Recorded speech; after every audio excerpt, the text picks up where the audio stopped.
तो ये तो आप जानते ही हैं कि चैट जीपीटी का सर्च इंजन आ चुका है, लेकिन चैट जीपीटी का ये सर्च इंजन इससे पहले सिर्फ पेड यूजर्स के लिए ही अवेलेबल था, पर अब ये एक नॉर्मल रजिस्टर्ड यूजर के लिए भी अवेलेबल है। और इसके साथ साथ अब आप चैट जीपीटी पर वॉइस सर्च और मैप्स का इंटीग्रेशन भी देख पाएंगे। वॉइस सर्च की हेल्प से आप करंट इवेंट्स और लोकल इंफॉर्मेशन भी गेन कर सकते हैं। तो अगर ये करंट इवेंट्स की जानकारी दे रहा है तो इसका मतलब ये हुआ कि ये फीचर भी सर्च इंजन से ही जुड़ा है। How to cook pasta. Pasta is pretty simple. First, bring a large pot of water to a boil and add a pinch of salt. Then, add the pasta and cook it according to the package instructions, usually around 8 to 12 minutes. Stir occasionally to keep it from sticking. Voice search का feature ना सिर्फ English बल्कि दूसरी बहुत सी languages में भी available है।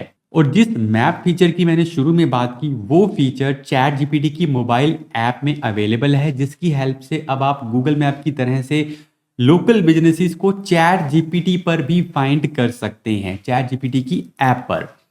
Next news भी चैट जीपीटी और एआई के बारे में ही है। काफ़ी समय से कहा जा रहा है कि चैट जीपीटी और दूसरे एआई टूल्स गूगल के पास जितना ट्रैफिक है अभी उसका 3 से 4% ट्रैफिक ही लेकर आते हैं। लेकिन ये ट्रेंड शायद ज़्यादा देर तक नहीं रहेगा, क्योंकि एक स्टडी में सामने आया है कि परप्लेक्सिटी और चैट जीपीटी ट्रेडिशनल सर्च या फिर कहें कि गूगल सर्च के अल्टरनेटिव के रूप में बड़ी तेज़ी से उभर रहे हैं। इस स्टडी में जो इम्पोर्टेंट बातें सामने आई हैं उनके बारे में मैं आपको बताने जा रहा हूँ। इससे अगर आप एक एसईओ हैं या डिजिटल मार्केटर हैं तो आपको अपनी कैंपेन स्ट्रेटजीज को बनाने में भी हेल्प मिलेगी। सबसे पहली फाइंडिंग है रेफरल ट्रैफिक के बारे में। देखिए, परप्लेक्सिटी और chat GPT total LML referral traffic का 37% कवर करते हैं, और वहीं कोपायलट और जेमिनी अलग अलग 12 से 14% तक कवर करते हैं। और इसी में अगर हम बात करें निशेस की, तो फाइनेंस सेक्टर में एलएलएम ड्रिवन ट्रैफिक सबसे ज़्यादा यानी 84% तक है। सेकंड फाइंडिंग है कंटेंट के बारे में। एलएलएम से सबसे ज़्यादा ट्रैफिक 77.3% ब्लॉग पोस्ट पर आता है। इसके बाद होम पेज पर 9.4%, न्यूज़ कंटेंट पर 8.23% और गाइड्स पर 235%। और इसी स्टडी में यह निकलकर सामने आया है कि प्रोडक्ट पेजेस पर एलएलएम से बहुत कम ट्रैफिक आता है, जो कि 0.5% है। कुछ इंडस्ट्रीज जैसे कि इवेंट इंडस्ट्री में पिछले 90 दिनों में चैट जीपीटी रेफरल्स में 900% और ई कॉमर्स और फाइनेंस सेक्टर में 400% ग्रोथ देखी गई है। और ये ट्रैफिक अगले 12 महीने में आपकी वेबसाइट की टोटल ट्रैफिक का 20% तक हो सकता है। मैट म्यूलनबर्ग और डब्ल्यूपी इंजन के कन्फ्लिक्ट में कोर्ट ने डब्ल्यूपी इंजन को राहत देते हुए म्यूलनबर्ग को वही पुरानी स्थिति बहाल करने को कहा था, जिसका गुस्सा म्यूलनबर्ग निकालते रहते हैं। अब म्यूलनबर्ग ने हॉलीडे ब्रेक के चलते कुछ wordpress.org सर्विसेज को पोज कर दिया है, जिसका इफेक्ट भी सामने आना शुरू हो गया है। और योस्ट के को फाउंडर जोस टी वॉक ने इसे फिक्स करने के साथ साथ वर्डप्रेस लीडरशिप को चेंज करने की वकालत भी कर दी है। wordpress.org की सर्विसेज पोज करने से इस पर नए रजिस्ट्रेशन, नए प्लगइन्स, फोटो डायरेक्टरी सबमिशन और नए प्लगइन्स के रिव्यू पर भी इफेक्ट पड़ा है। और म्यूलनबर्ग ने इसे फिर से शुरू करने के बारे में जो कहा है वो थोड़ा हैरान और परेशान करने वाला है। म्यूलनबर्ग ने इस बारे में कहा है, they will return once he has the time, energy and money sometime in 2025। Muhlenberg के इस डिसीजन का सबसे बड़ा इफेक्ट पूरी दुनिया में होने वाले वर्डप्रेस के वर्ड कैंप्स पर पड़ रहा है और नए रजिस्ट्रेशन में भी परेशानी आ रही है। ऐसे में जूस्ट का इस तरह का प्रपोजल देना सही है, लेकिन म्यूलनबर्ग ने इसका विरोध किया है। पर देखना होगा कि आगे इस मामले में क्या क्या होता है। तो कंट्रोवर्सीज के बाद थोड़ा फिर से डिजिटल मार्केटिंग की बात कर लेते हैं। देखिए, दिसंबर से गूगल अपनी abusing the ad network policy को एक्सपैंड करने जा रहा है और उन एड्स को डिसअप्रूव करने जा रहा है जो गूगल सर्च स्पैम पॉलिसीज को वायलेट करती हैं। तो सबसे पहले गूगल उन एड्स को डिसअप्रूव करेगा जो यूजर्स को उन वेबसाइट्स पर भेजेंगी जिन पर गूगल ने सर्च स्पैम पॉलिसी को वायलेट करने के लिए मैनुअल एक्शन लिया है।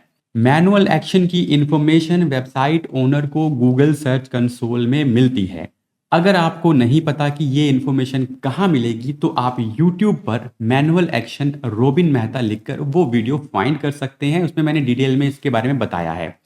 यानी अब गूगल ऐसी साइट्स पर ना तो ऑर्गेनिक ट्रैफिक सेंड करने वाला है और ना ही paid traffic. So before ending this video let's talk about another controversy. अगर आप हमारे चैनल पर डीएम न्यूज़ और एसईओ न्यूज़ को फॉलो कर रहे हैं तो आपको पता होगा कि यूएस में गूगल के खिलाफ एक एंटी ट्रस्ट लॉ सूट चल रहा है जिसमें गूगल से क्रोम और एंड्रॉयड को बेचने के लिए कहा जा रहा है। गूगल ने इसका विरोध किया है लेकिन कुछ उपाय भी सुझाए हैं। जैसे कि सबसे पहला उपाय जो गूगल ने सुझाया है वो है ब्राउज़र एग्रीमेंट। गूगल पर आरोप लगा था कि वो डिवाइसेस में क्रोम को as a default browser contract के रूप में ले लेता है। तो गूगल के अनुसार कंपनीज अब मल्टीपल डिफ़ॉल्ट ब्राउज़र एग्रीमेंट्स कर सकती हैं।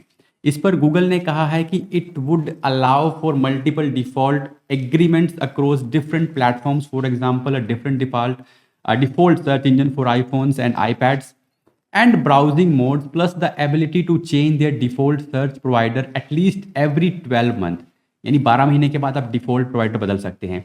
सेकेंड कंट्रोवर्सी एंड्रॉयड को लेकर थी जिस पर गूगल ने सजेस्ट किया है कि अब वो OEMs के साथ एंड्रॉयड एग्रीमेंट्स को नॉन एक्सक्लूसिव बना देगा जिससे वो गूगल प्ले स्टोर को गूगल सर्च और क्रोम से अलग कर पाएंगे। और इसी के साथ गूगल डिवाइसेस मेकर्स और पार्टनर्स को जेमिनी को अगले 3 साल तक यूएस यूजर्स को डिस्ट्रीब्यूट करने के लिए भी नहीं कहा जाएगा। ठीक है, तो कहने का मतलब ये है कि गूगल पर क्रोम और एंड्रॉयड को बेचने का एक तरह से दबाव बनाया जा रहा था, तो गूगल ने उसको लेकर कुछ उपाय सुझाए हैं। जैसे कि क्रोम के अंदर गूगल कह रहा है कि अब आप डिफ़ॉल्ट ब्राउज़र को चेंज कर सकते हैं, और उसी तरह से अगर हम एंड्रॉयड की बात करें तो वहाँ गूगल प्ले स्टोर को लेकर जो उसका एक तरह से एक बॉन्ड टाइप है जो गूगल ब्राउज़र के साथ, तो वो एक तरह से नॉन एक्सक्लूसिव किया जा रहा है। तो देखना होगा कि अभी इसके अंदर क्या डिसीजन आगे होता है। तो आई होप आपको डीएम न्यूज़ का ये एपिसोड अच्छा लगा होगा। अगर आपका कोई सजेशन है तो आप कमेंट कर सकते हैं। हाँ, ये वीडियो प्रैक्टिकल्स नहीं होते, ये इन्फॉर्मेशनल होते हैं। तो अगर आपको कुछ प्रैक्टिकल वीडियोस देखने हैं तो मैंने काफ़ी सारी प्लेलिस्ट बना के रखी हैं, जैसे rank math series, Google search console series, और इसके साथ ही इमेज एसईओ के बारे में। तो वो सीरीज़ आप जो है प्लेलिस्ट जो है वो आप चैनल पर देख सकते हैं। मिलते हैं आपसे नेक्स्ट वीडियो के अंदर।